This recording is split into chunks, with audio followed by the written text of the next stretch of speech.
बहुत बड़ा घोटाला पकड़ा गया मेरे भाइयों। हिंदुस्तान के अंदर बहुत बड़ा घोटाला हो रहा है। अगर आप लोग मेरी ये वीडियो पूरी तरह सुनेंगे तो ही जान पाएंगे। जो भी कोई मेरी वीडियो सुने उसे ट्वीट, रिट्वीट और लाइक करके आगे ज़रूर भेजें, जिससे सभी लोग मेरी वीडियो को देख सकें और मेरी बात आगे तक पहुंच सके। घोटाला किस चीज़ का मैं बता रहा हूँ आपको कि मैं सोचता हूँ एक गांव का प्रधान जब बनता है तो वह 5 साल के पीरियड में, अपने 5 साल की प्रधानी में या 5 साल की सरपंची में कम से कम तो 10 बीघे ज़मीन खरीद लेता है और पैसा ही पैसा होता है। तो इसलिए मैंने सोचा मैं भी प्रधानी लड़ूंगा, जिससे कि ये देखें प्रधानी लड़ के लोग पैसा कैसे कमाते हैं। ठीक है, अगर ये प्रधान सुधर जाएं तो हमारा देश जो है ना बहुत स्वर्ग बन जाए। जितना केंद्र पैसा भेजता है, केंद्र सरकार पैसा भेजती है, राज्य सरकार पैसा देती है प्रधानों को, वो पैसा पूर्ण रूप से गांव में नहीं लगता है। जो प्रधानों का अकाउंट होता है वो अकाउंट में पैसे जब भेजते हैं, एक बोर्ड बनाया जाए, उस बोर्ड पे मीटिंग हो, महीने में 4 बार मीटिंग होनी चाहिए प्रधानों को इकट्ठा करके, जनता को इकट्ठा करके, और जो भी पैसा उसमें आता है तो प्रधान को ये बताना चाहिए अपनी जनता को, मेरे पास इतना पैसा आ गया है, ये कहाँ लगाएं, कैसे लगाएं। जब वोट मांगने आते हैं तो कहते हैं वोट दे दो मुझे। ठीक है, जब तो हर चीज़ बताएंगे मैं ये करूँगा वो करूँगा, लेकिन जिस समय पैसा आता है अकाउंट में उसमें क्यों नहीं बताते कि पैसा अकाउंट में आया, इसे कहाँ लगाऊँ। लेकिन नहीं, सब घोटाला कर जाते हैं, चाहे वो प्रधान हो, चाहे राशन कार्ड, राशन वितरक हो, सभी घोटाला करते हैं। मैं सोचता हूँ एक बार जो विधायक बनता है वो बार बार सोचता हूँ मैं जीत जाऊँ, आखिर इसमें क्या है। इसके अंदर जब मैंने घुस के देखा कि आखिर ये क्या है, क्यों लोग बार बार चुनाव लड़ते हैं, तो मैंने इसमें एक ही चीज़ देखी है। एक बार जब विधायक आदमी बनता है तो दुनिया भर का पैसा इकट्ठा कर लेता है। ठीक है, उससे पूछा जाए, इसकी जाँच होनी चाहिए, जाँच का विषय है कि पैसा कहाँ से आता है, इतना पैसा तुम्हारे पास कैसे आ गया, कहाँ से हुआ। लेकिन नहीं, हम जानना चाहेंगे। हम ये नहीं कहते कि हमें कोई डर है, कोई डर नहीं, मुझे जेल हो जाए कोई दिक्कत नहीं, जो मैं कहता हूँ सच कहता हूँ। और नहीं तो उसकी जांच होनी चाहिए। हर गांव में जो प्रधान होता है, एक बार प्रधान बनता है उसकी पिछली पूंजी देखो, उसके बाद अगली पूंजी देखो कि इसका पैसा इतना कहाँ से आया है। लेकिन नहीं, कोई नहीं देखेगा, सब एक दूसरे पीछे हाथ धो के क्या पड़ेगी, राजनीति कल को ये जीत गया परसों मैं जीत जाऊँगा, ऐसे करके हर इंसान एक दूसरे पीछे लगा टिप्पणी करता रहता है।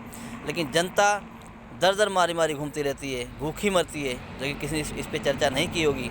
सत्यता कोई नहीं कहेगा। अगर हर इंसान सत्यता को लेके चले तो इंसान कभी भूखा नहीं मरेगा और हमारा भारत एक स्वर्ग बन जाएगा। कि एक बार विधायक बनता है तो पैसा इकट्ठा कर लेता है। अरे मेरे भाइयों, वो पैसा है तो पब्लिक का ही। अगर ये पब्लिक का पैसा पब्लिक में लगा दो तो हम ये दावा करते हैं कि मेरा भारत एक स्वर्ग बन जाएगा। लेकिन नहीं, कोई नहीं लगाता। माननीय मोदी जी जैसा कोई नेता ना भी हुआ है ना होगा, माननीय योगी जैसा कोई नेता नहीं हुआ है ना होगा।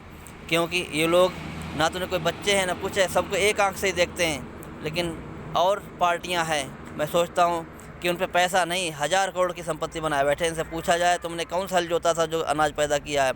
लेकिन नहीं, एक विधायक एक जिले में जब बनता है तो संपत्ति उसकी होती है बहुत बीच में। पूरे ज़िले में कम से कम तो उसकी 20 कोठियाँ होंगी, कम से कम नहीं तो उसकी कई जगह दुकानें होंगी।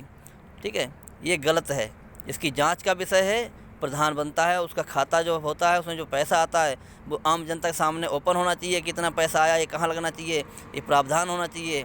एक बोर्ड बनना चाहिए, उसमें मीटिंग हो, कम से कम 200 आदमी की साइन हो कि हाँ पैसा आया है, इसका यूज कहाँ किया जाए, जब ही सही है। नहीं तो ईंट और गारे का ये सब खेल मैं जानता हूँ कि हाँ ये ईंट गारा कितना लगता है, कितनी ईंट कहाँ लगानी है, ठीक है, उसमें कितनी बचत करनी है, सब लोग पूछते हैं जेई वगैरह से, सब मैं जानता हूँ। लेकिन मैं आपसे ये निवेदन करूँगा माननीय मोदी जी से और माननीय योगी जी से कि भारत को स्वर्ग बनाना है तो सबसे पहले प्रधान को ही इस कैटेगरी में लाओ, जिससे कि हमारा प्रधान कुछ खा ना सके, अपनी तनख्वाह ले और अपना जनता का काम अच्छा करके दे। ये चारा घोटाला ये ना हो, प्रधान कोई घोटाला ना कर सके, मेरी सबसे विनम्र यही विनती है। तो मैंने सोचा कि मैं भी प्रधान लड़ूंगा कि प्रधान लड़ने से आखिर क्या होता है, ये पैसा कहाँ से आता है। लेकिन मुझे चुनाव नहीं लड़ना है, मुझे बस ये देखना है कि ये जनता का जो विषय है बहुत गंभीर है, जनता भूखी मर रही है। इसको सही करने के लिए प्रधान, जब गाँव का प्रधान सही रहेगा, हर पूरे समूचे भारत में एक प्रधान होता है जो अपने ग्राम सभा को सही लेके चलता है। अगर वही गलत निकल जाएगा तो कैसे काम चलेगा। इसलिए कहता हूँ प्रधानों की जांच होनी चाहिए।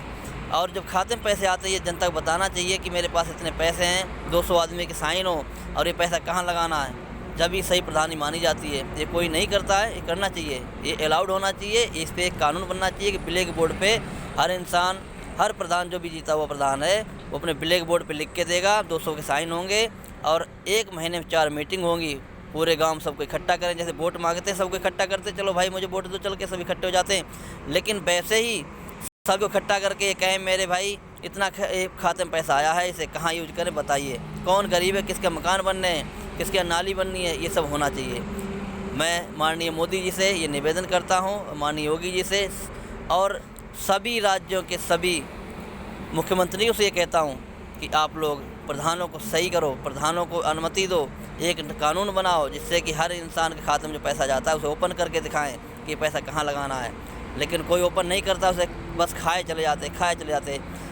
5 साल में प्रधान बनता है, 5 साल बाद पूरा पैसे वाला हो जाता है और उसके खाते में पैसे होते हैं, उसके रिश्तेदार पैसे वाले हो जाते हैं, ज़मीनें खरीद लेते हैं। इतना पैसा कहाँ से आता है मैं भी जानता हूँ कहाँ से आता है, लेकिन सब जानते हैं, लेकिन फिर भी कोई इस पर अमल नहीं करता है। जय हिंद, जय भारत, जय सनातन धर्म। मेरी अगर कोई बात अच्छी ना लगी हो या मेरी बात कोई गलत हो तो मैं जो मेरे लिए सज़ा करनी हो कर सकते हो, मैं उसे अपने सिरोधार करूँगा। जय हिंद, जय भारत।